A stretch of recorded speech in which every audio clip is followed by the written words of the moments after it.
Cool. So how's quarantine been?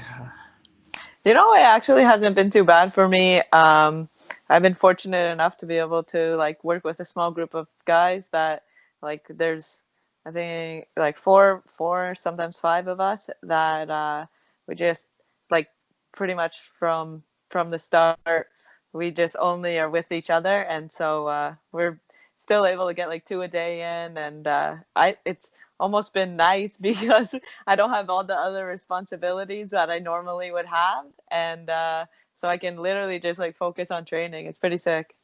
What sorts of modifications have you made to the training? I guess obviously I'm sure you have that small group, but is there any modifications you're doing? Are you doing a lot more cardio? What sorts of things were you doing? Yeah, I'm definitely doing a lot more cardio. I don't have like all the girl, it's all guys that I'm with, so I don't have like the girl partners. So that's a little bit different, and we're working like a lot more wrestling lately. But nothing like too crazy modified, but it's nice because I'm working like specifically my game, like what I like to do, as opposed to kind of like what the coach is teaching for the group. And yeah, I'm getting like tons of one-on-one work with my coach, and it's sick. I hear a lot of good things about a small group. I mean, you see a lot of success with a camp like Elevation, but at the same time, do you think having a variety of different training partners is a good thing as well? Because you're seeing something different every time, right? I do a little bit of jiu-jitsu, so if I roll with the same guy over and over again, the day I Yeah. get something new, I'm lost. So do you think Yeah. small camp's good, or do you like a little bit of both? I like a little bit of both. Like, I think a small camp's good because you have like that kind of like family bond, and you do know your partner and they know you, so when you do catch them, you know that it's really good. Like you set it, you're working better setups, or you're like being a little bit more deceptive with things. So that's nice. But in addition, like with the my team, we do a lot of traveling where we will go to the big gyms, so that we'll have different partners and like get that experience. Like last camp, I was in Vegas for a couple weeks, and yeah, I mean, with this whole pandemic thing, I haven't been doing any traveling, but that's kind of like what we do is we'll venture out, but we always come back home. You picked up a big win in your last fight with vicious knees, no pun intended. You've now finished three of your four fights. Is that your style to finish? It's unusual. I don't mean to sound bad, but it's unusual to see this in the strawweight division. There's not many finishes. They usually go to decisions.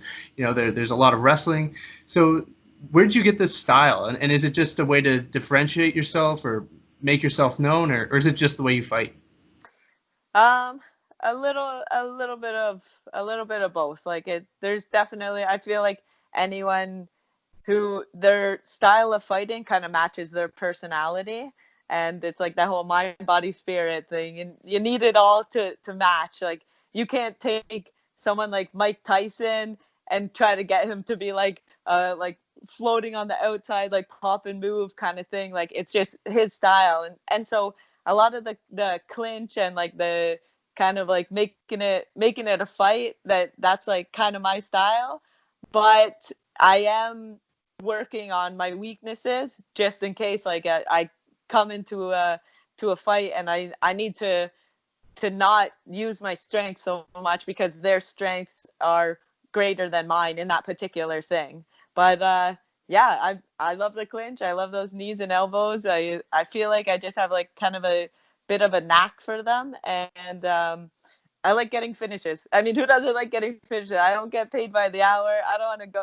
I had a war my second pro fight. Like, whew, I don't want to do that again. I just want to get in there, get it done, get the party started. So you're undefeated at 115, which is really a good sign, especially in a division like that where there's not a whole lot of talent, especially in the UFC. So what is next? Are you hoping for a call? What's next for you? I mean, I'm still waiting to find out kind of what's going on. I was speaking to my manager today. We got a couple things in the works, but nothing's confirmed yet. I'm hoping to get something soon. I want to get back in there as soon as possible. So I hope I got good news for you, like within the next week or so. I will be talking to him on Tuesday. Oh, perfect. So I'll ask him then. Yeah. Maybe you'll find out before me. That'd be awesome. So seeing Canadians such as Anthony Romero, who you're a teammate with and also signed to Matt Dodge, as well as TJ Laramie, to see these guys get contracts to Contender Series, is that something that's nice to see and almost gives you a little bit of optimism knowing that Canadians are getting a shot? Oh, yeah, for sure. From what I've heard is they haven't booked any girls yet. So, I mean, maybe I can be there with Romero, but if not, I'm hoping for like maybe one or two more fights and then maybe a contract right away. I won't even have to go Contender Series route, but I'd be happy doing either. And yeah, I mean, I would love it if I got the call right now to go meet Romero down there. I'd be there, but we'll see. With the state of everything going on, you know, organizations are having a hard time getting launched up. What was your overall opinion on the UFC being like, let's just get these fights on, let's get people fights? Were you for it or against it? I mean, obviously, as a fighter who needs to get paid, I'm sure you were all for it. But it's just nice to hear a fighter's perspective. Yeah, I love it. I mean, from what I've learned, this whole virus, it only affects like the elderly and the young, and I'm like in good physical condition. I'm healthy. I eat good. Like if I have it, I would beat it. And then like what? I don't know. I don't. Maybe it's wrong in that I'm not like taking it so serious. Probably is, but I think it's sick that the UFC is still putting on shows. It's gonna be weird without like the fans. You know what? Watching that Fight Island thing, I can't wait for that. That's gonna be insane. I wish I was able to actually be there to experience it. One of my friends, Vlad, actually, he's one of my coaches, and he's down there because he does the translation, like the Russian translation. He keeps on sending us videos. We're like, holy shit, it's nuts. Man, I wish I got that call. I can translate Spanish. I would have loved that. Yeah.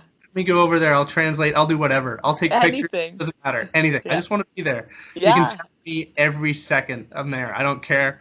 I think it's awesome. Yeah. Felicia Spencer, Sarah Kaufman, Alexis Davis. Is that your goal to have your name mentioned there along with these Canadian female icons? Oh, yeah. Definitely. I mean, I'd like it better if it was like associated with like GSP or something like that. But I mean, I'll take what I can get. Speaking of GSP, he's getting inducted into the UFC Hall of Fame, which is amazing. I'm surprised he wasn't there already. I was like, what the heck? How's he not in there? He's the best of the time. So what's your opinion of George? And have you ever met him? And if not, what's your opinion of him and his legacy that he's left on Canadian MMA?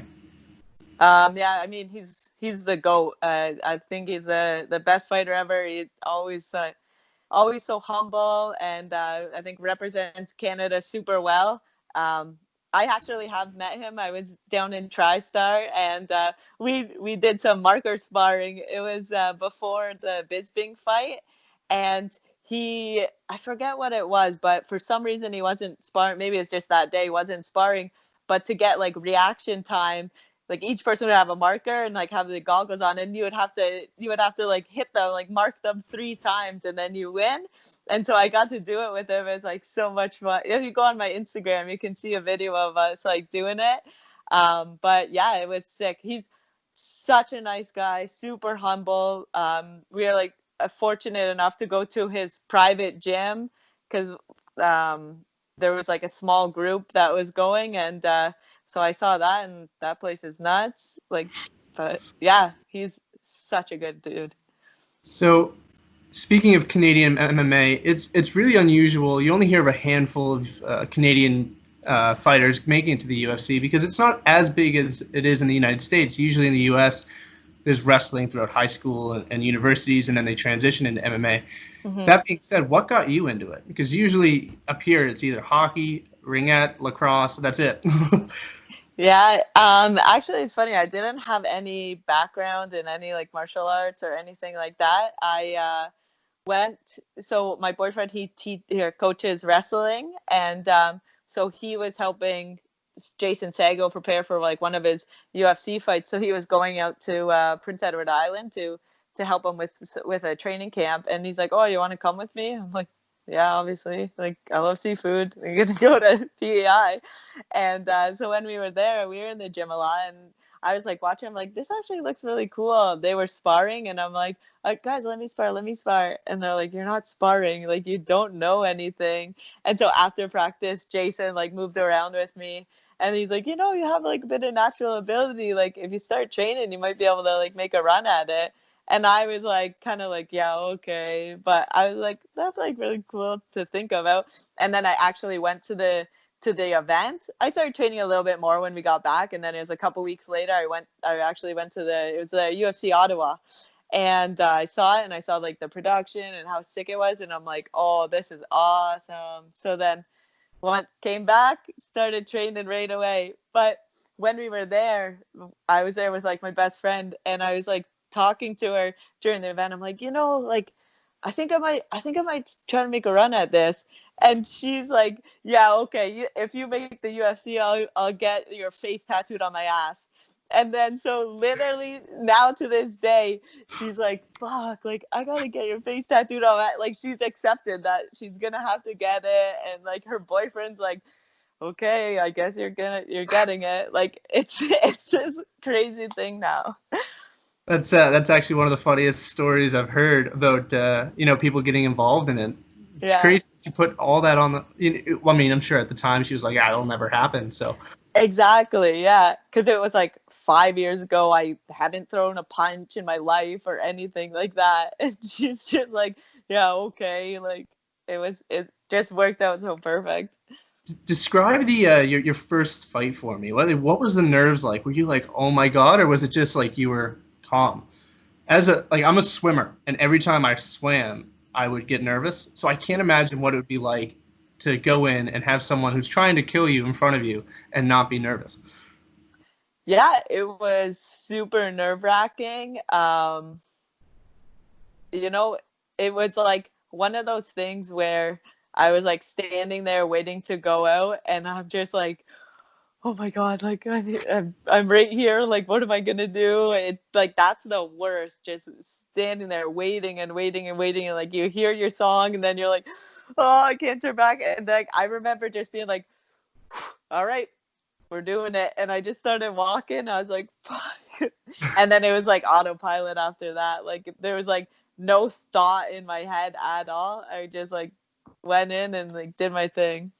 Does it get better, like fight to fight? Like now, do you still have those same nerves, or is it just you're calm now? I still get nervous, of course, but I understand the nerves. Like I understand it's part of the process, and I just like almost accept them. I'm not like thinking like, oh my god, I'm nervous. Whereas that's what I was like thinking before. Whereas now I'm just like, okay, I'm nervous. Like this is what we do. We do this every like we go in and we spar at practice. It's the same thing. It's just I go in there and I do my thing. I'm not overthinking. I'm not doing anything. I just accept that I'm gonna go get into a fight. It's hard for me to imagine what that would be like. I mean, I do jiu-jitsu, so it's a little bit different without someone like if someone's punching me in the face, it's completely different than you don't have the option of tapping. Right? Yeah. So I can't have you on here without talking about Matt Dodge. I've talked to Andre Ewell, I've talked to Anthony Romero, and now I'm talking to you. And one thing that I noticed about all three of you is how easy it is to talk to you. It's a DM away, and you're answering. So I think it just shows a lot about him as a manager. So could you describe for me what he's like as an individual and as a manager?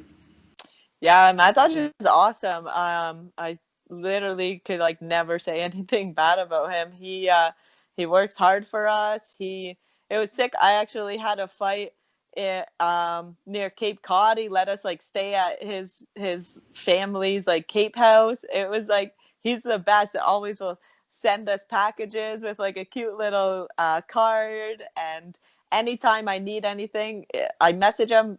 Within 2 minutes, he's like replying and he's getting the answers and he's on top of it. I can't like I don't know. He's the best. He's awesome. One thing I notice, especially in MMA, is bad, I guess, negative attention is good attention. You see guys like John Jones, Conor McGregor, Sean O'Malley, Colby Covington. They've really blown up, but not for the right reasons. And what I like about his group is they're all positive. They're all good people to talk to. So I guess what's your advice for people who are coming up in the sport who really see guys like Conor McGregor who have just gotten negative attention, but they've blown up? How do you tell them to just like stay humble? What's your message?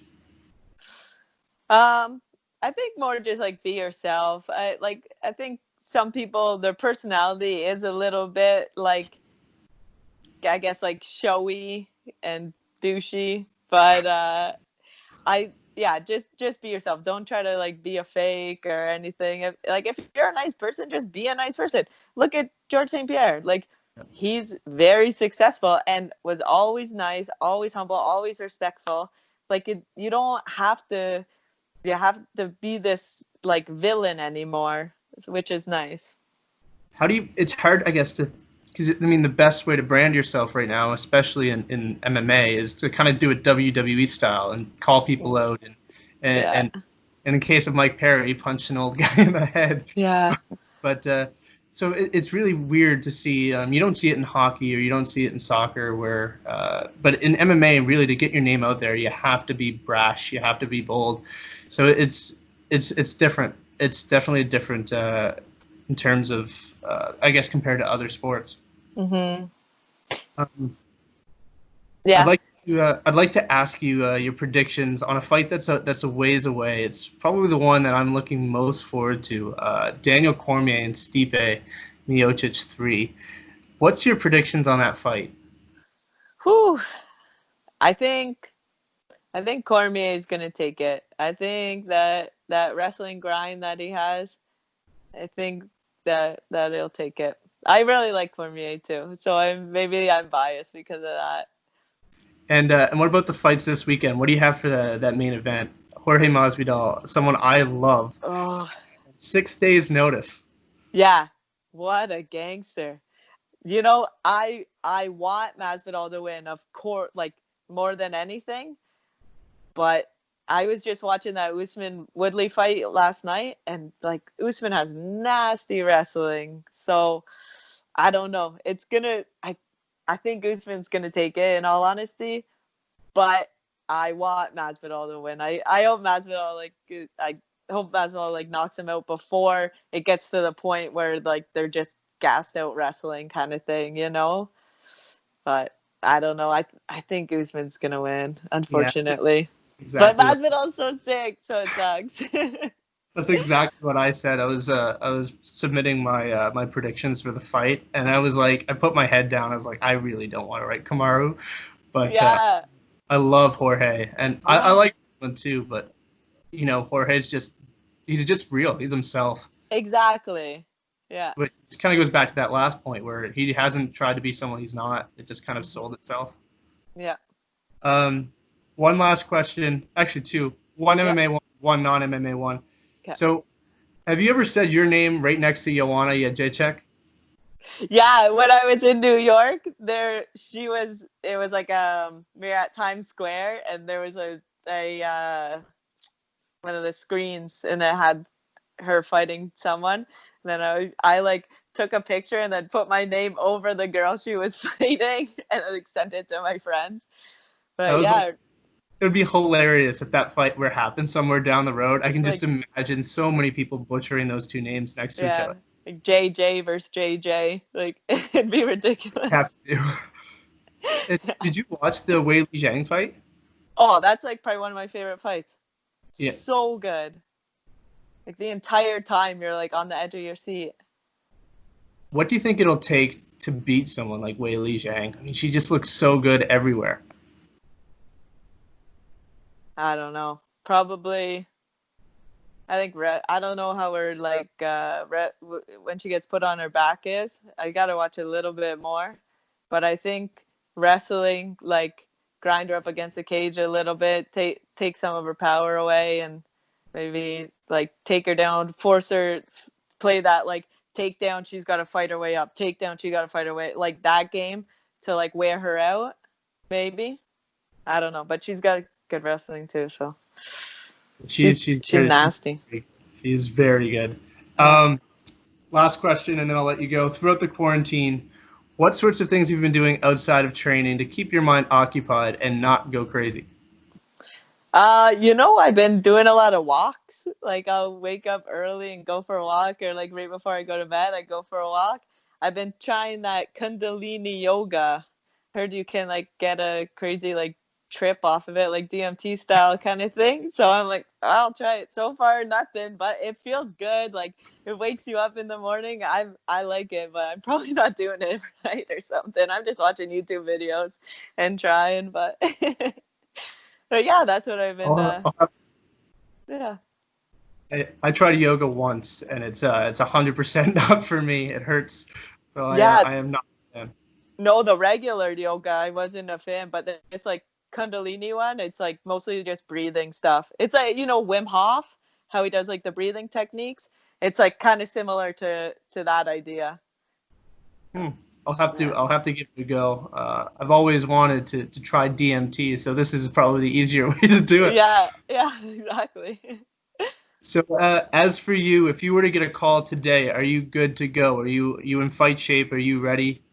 Oh yeah, good to go. I mean, I'd be hoping that it'd be more than 6 days to make weight, to make 115 pounds, but I would bet I'd still do it. Yeah. I'd be down right now. If he called me right after this interview, I'd be there. I'm in shape. I'm good. All right, awesome. Thank you very much for the time. Hopefully we get to see you out there soon. Hopefully it's in the UFC, Contender Series, one of these things. Anytime there's a Canadian fighting, I'm always rooting for them. So all the best, and hopefully we see you soon. Awesome. Thank you so much for having me. All right, not a problem. Don't catch anything. Make sure you keep washing your hands. Yeah. Don't catch anything now. Yeah. Thank you. All right, all the best. Okay, bye.